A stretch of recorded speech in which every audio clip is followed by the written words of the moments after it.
Pak Prabowo tidak menyampaikan apapun yang sensitif maupun yang tidak sensitif, yang rahasia maupun yang tidak rahasia. Karena akhirnya orang jadi berpikir apa saking rahasianya Menhannya sendiri nggak tahu kan gitu.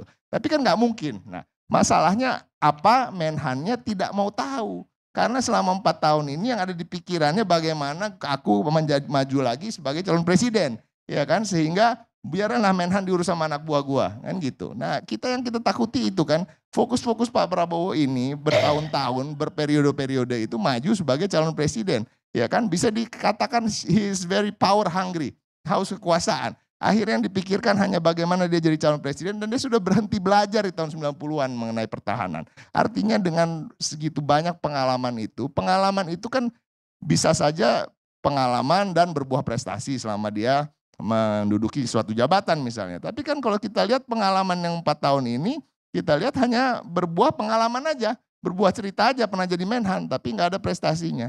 Artinya kalau memang ada, itu akan ditonjolkan dalam debat kemarin. Dia akan bisa bilang, gampang kok menonjolkan prestasi, bandingkan dirinya dengan Menhan sebelumnya. Atau Menhan sebelumnya lagi, atau Menhan sebelumnya lagi, kan itu.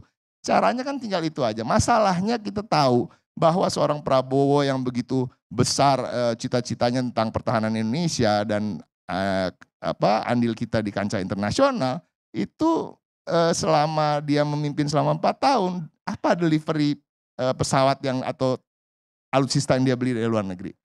Hampir tidak ada. Yang ada 15 unit Bushmaster hibah dari Australia, ya kan? Yang ada 2 jet Falcon, tapi itu jenisnya kalau kita lihat adalah business jets.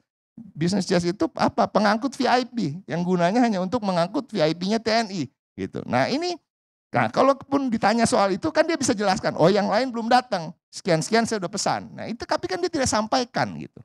Nah, masalahnya juga Pak Ganjar.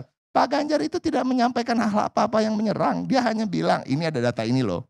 Ya kan? Kalau data ini salah, jawab itu. Dan itu tidak rahasia, itu hasil riset lembaga-lembaga internasional. Kalau dia nggak suka dengan hasil riset lembaga internasional, dia bisa bilang, ini hasil risetnya Kodari atau hasil risetnya Hasan Nasbi. Beda loh gitu. Kan bisa aja dia sampaikan begitu, tapi enggak.